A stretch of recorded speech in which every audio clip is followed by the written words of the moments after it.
പരിശുദ്ധാത്മാവേ കൃപയായി പെയ്യണമേ, പാവനരൂഹായേ ശക്തിയായി നിറയണമേ. 1 കൊരിന്തോസ് 3:16.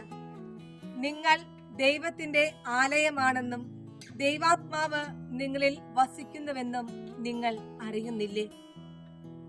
ദൈവാത്മാവ് വസിക്കുന്ന ആലയമാണ് നാം ഓരോരുത്തരുമെന്നുള്ള തിരിച്ചറിവിൽ നാം ജീവിക്കുമ്പോൾ നമ്മുടെ ചിന്തകളും വാക്കുകളും പ്രവൃത്തികളുമെല്ലാം ദൈവാത്മാവിന് അനുയോജ്യമായിരിക്കും. നമുക്ക് പ്രാർത്ഥിക്കാം.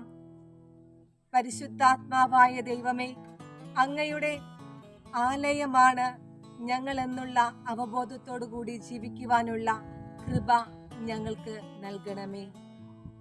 ആത്മാവേ